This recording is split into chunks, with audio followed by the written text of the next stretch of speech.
और अब एक और बड़ी खबर लखनऊ से। राजनीतिक चर्चा लगातार हो रही है और ऐसे में अब पोस्टर वॉर कह सकते हैं। पोस्टर के जरिए जवाब जो है वो दिया जा रहा है। सपा के पोस्टर के बाद अब कांग्रेस ने भी एक पोस्टर चस्पा कर दिया है। पोस्टर आप देखिएगा, 2024 में राहुल गांधी, 2027 में राय।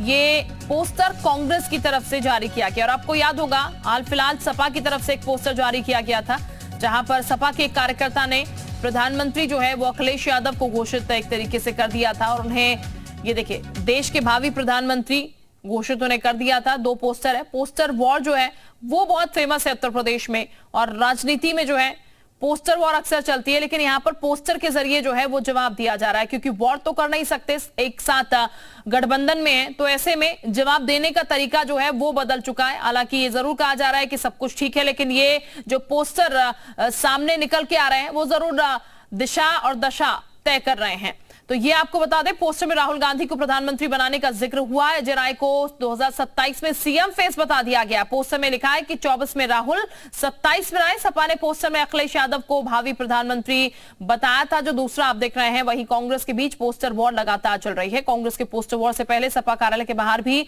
ये पोस्टर लगा हुआ था, ये पोस्टर लगाया गया था और भावी पीएम उन्हें बताया गया था। ऑफिस के बाहर इस पोस्टर को चस्पा किया गया था। अब इसी के जवाब में कांग्रेस की ओर से भी एक पोस्टर जारी किया गया है। हालांकि जब आप कांग्रेस की तरफ किसी से बात करेंगे या फिर सपा की तरफ किसी से बात करेंगे तो कहा जाएगा गठबंधन में सब कुछ ठीक है, लेकिन ये तस्वीर जरूर कुछ और बयां कर रही है।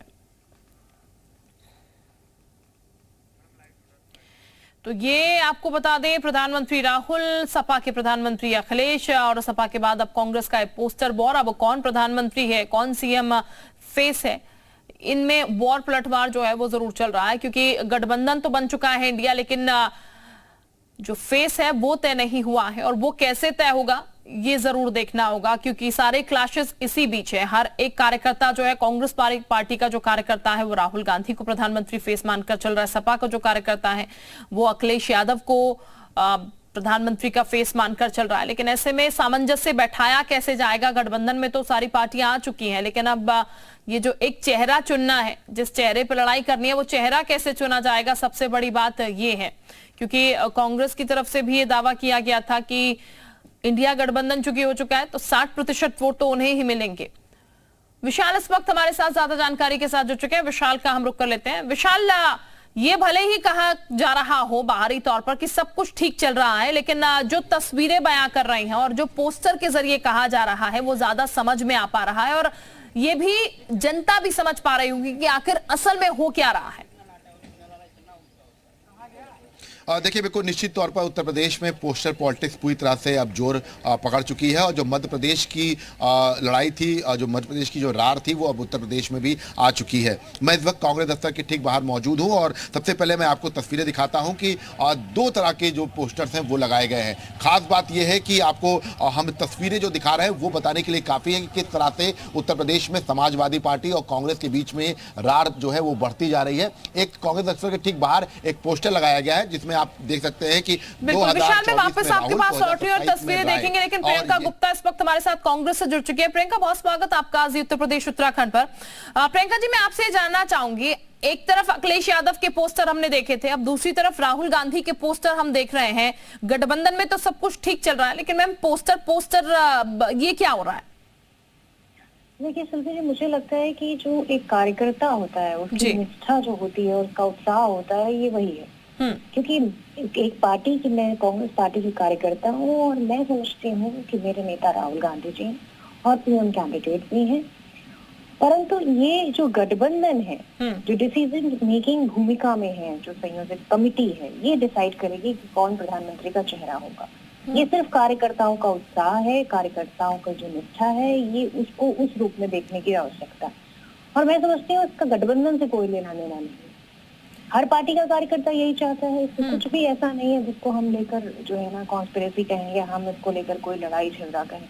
नहीं प्रियंका जी, पहला पोस्टर अखिलेश पार्टी की तरफ से लगाया गया, लेकिन उसके बाद जब कांग्रेस की तरफ से भी ये पोस्टर आया तो क्या ये उसका जवाब हम मानकर चले? नहीं, मैंने आपको पहले ही कहा कि ये कार्यकर्ता की दिली इच्छा है, ये कार्यकर्ता की निष्ठा है और कार्यकर्ता का उत्साह है। इसको आप इस तरह से नहीं ले सकते, ये कोई कंपटीशन चल रहा है यहाँ पर। दूसरी चीज मैं एक और कहना चाहूंगी, इस बार 5 राज्यों के जो चुनाव है वो बहुत बड़ी तय करने की भूमिका में होगा, क्योंकि जिस तरह से कांग्रेस पार्टी इन 5 राज्यों में चुनाव जीतने की जो है पूरी कोशिश में लगी हुई है, और मुझे लगता है 5 राज्यों में सरकार हम बनाने भी जा रहे हैं, और इसका सीधा असर 24 के चुनाव पर भी पड़ेगा। तो इंडिया गठबंधन भी मजबूत है और कांग्रेस पार्टी पूरी तरह से तैयार है और मजबूत है।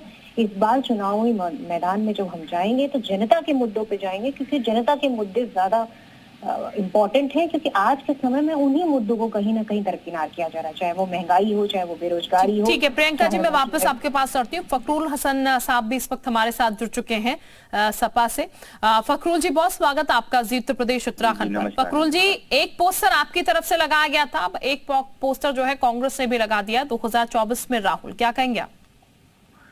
देखिए, तो सभी दलों की जो नेता हैं, कार्यकर्ता हैं, उनकी भावना है, ये कांग्रेस के लीडर की भावना होगी वो आप, और कोई इसमें कोई बुराई नहीं है, वो उनके लीडर हैं, निसंदेह वो चाहते होंगे कि वो इस राजनीतिक पे शीर्ष पद पे रहे, देश के लोग सबसे बड़े लोकतांत्रिक पद पे रहे, ये उनकी इच्छा है। लेकिन समाजवादी पार्टी लगातार संघर्ष कर रही है, उन मुद्दों को उठा रही है, बेरोजगारी, महंगाई के मुद्दे को उठा रही है, और देश में आज अगर भारतीय जनता पार्टी की सरकार है, उत्तर प्रदेश में भारतीय जनता पार्टी की सरकार है, तो उसकी जिम्मेदारी कहीं ना कहीं कांग्रेस की भी है। कांग्रेस की जो नीतियां थी उसकी वजह से भारतीय जनता पार्टी को मौका मिला, और आज भारतीय जनता पार्टी देश के लोकतंत्र और संविधान के लिए खतरा अगर बनी है तो उसकी कहीं ना कहीं जिम्मेदारी कांग्रेस दल की भी है। कांग्रेस ने इमरजेंसी लगाई थी, आज हम अघोषित इमरजेंसी में है, जिसमें पत्रकार जब वो कोई खबर दिखाते हैं तो उनके खिलाफ मुकदमे लिखते हैं। कोई राजनीतिक व्यक्ति, अधिकारी, नेता या कोई कार्यकर्ता अगर वो कुछ सरकार के खिलाफ बोलता है, उस पर कार्रवाई होने का काम होता है। हाँ। माननीय आजम साहब, उनके परिवार के साथ जिस तरीके से हो रहा है वो भी किसी से छुपा हुआ नहीं है। तो पोस्टर कोई भी लगाए, लेकिन आजम साहब से तब कांग्रेस के जराए मिलने जाएंगे, लेकिन अखिलेश यादव की तरफ से ऐसा कोई मोह नजर नहीं आया, जिसका आरोप आजम खान ने भी पहले लगाया था।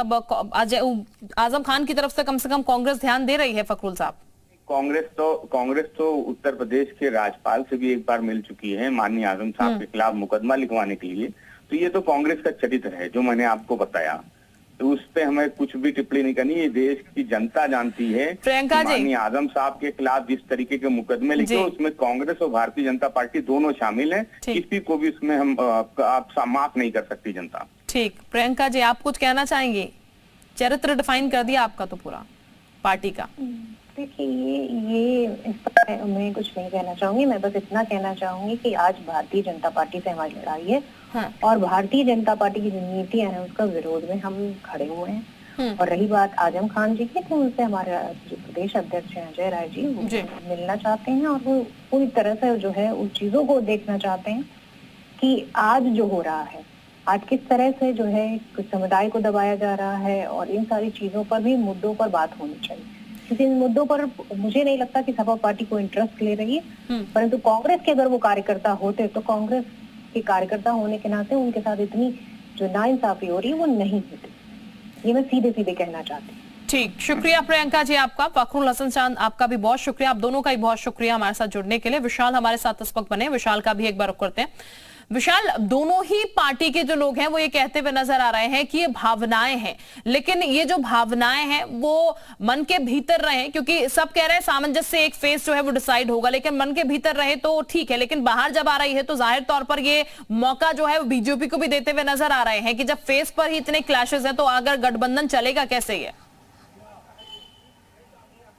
ये देखिए, बिल्कुल निश्चित तौर पर ये कह सकते हैं कि लगातार अब विवाद बढ़ता जा रहा है। और आप देखिए, फखरुल हसन ने सीधे तौर पर कह दिया कि कांग्रेस जो है वो जिम्मेदार है भाजपा को चढ़ाने के लिए। समाजवादी पार्टी इसी तौर पर अब जो है प्रहार कर रही है। और आपको तस्वीरें मैं दिखाता हूं, क्योंकि देखिए अगर हम बात करें लखनऊ प्रदेश मुख्यालय में, तो इस वक्त यहाँ पर 2 तरह के पोस्टर्स लगाए गए हैं। अपने कैमरा सहयोगी दिवाकर चाहिए कि दोनों पोस्टर दिखाएं और यही पूरी कहानी बयां कर देंगे कि क्या कुछ यहाँ पर कांग्रेस में चल रहा है। एक कांग्रेस दफ्तर के ठीक बाहर का पोस्टर जो लगा, जिसमें राहुल गांधी को प्रधानमंत्री का चेहरा बताया गया है, और 2027 में उत्तर प्रदेश में मुख्यमंत्री के तौर पर अजय राय को दिखाया गया है। मतलब साफ है कि सीधे तौर पर अब पोस्टर के बदले पोस्टर वॉर जो है वो जो है दिखाई पड़ रही है। अब जो दूसरा पोस्टर है वो उस पर जो है कांग्रेस को जो है जवाब देना पड़ेगा, क्योंकि देखिए कांग्रेस दफ्तर है ये, और इस कांग्रेस दफ्तर के ठीक बाहर कई पोस्टर्स ऐसे लगाए गए हैं, कई पंपलेट ऐसे लगाए गए हैं जिसमें इस बात का जिक्र किया गया है कि कांग्रेस लाओ देश बचाओ। लेकिन इसमें इस पोस्टर में जो सबसे खास बात है वो ये है कि इसमें ये साफ तौर पे लिखा है गया है कि समाजवादी पार्टी को छोड़कर बसपा और लोकदल से समझौता करके चुनाव लड़ना चाहिए। इसमें साफ तौर पे लिखा गया है कि आज उत्तर प्रदेश में समाजवादी पार्टी का कोई जनाधार नहीं है। तो सीधे तौर पे ये कह सकते हैं कि कांग्रेस के जो तमाम कार्यकर्ता हैं या जो नेता हैं वो सब इस तरह की चीजें जो है वो लिख रहे हैं। और लिखिए इसमें साफ तौर पे कहा जा रहा है कि राहुल गांधी की मेहनत से कांग्रेस मजबूत हुई है, लेकिन समाजवादी पार्टी का कोई वजूद नहीं बचा है। समाजवादी, देखिए इसमें आप साफ तौर पे इसमें देख सकते हैं कि उत्तर प्रदेश में कांग्रेस को चाहिए कि समाजवादी पार्टी को छोड़कर बसपा और लोकदल से समझौता करके चुनाव लड़ना चाहिए। मतलब साफ है कि बसपा के साथ तो गठबंधन करने की तैयारी है, कार्यकर्ता का मन है कि वो बसपा के साथ कर ले, लोकदल के साथ कर ले, लेकिन समाजवादी पार्टी के साथ जो है गठबंधन के लिए तैयार नहीं है कार्यकर्ता। और शायद यही वजह है कि भले नेता बड़े कोई अपनी अपनी बातें कह रहे हो, लेकिन हकीकत यह है कि इस तरह के पोस्टर्स बताते हैं कि पार्टी में जो निचले स्तर के जो नेता हैं उनके मन में क्या चल रहा है। बिल्कुल जाहिर तौर पर ये सामंजस्य बैठाना इतना आसान नहीं होगा, कार्यकर्ताओं से ही पार्टी और कार्यकर्ताओं को मनाना इतना आसान नहीं होगा विशाल किसी भी पार्टी के लिए। बहुत शुक्रिया आपका तमाम जानकारी देने के लिए।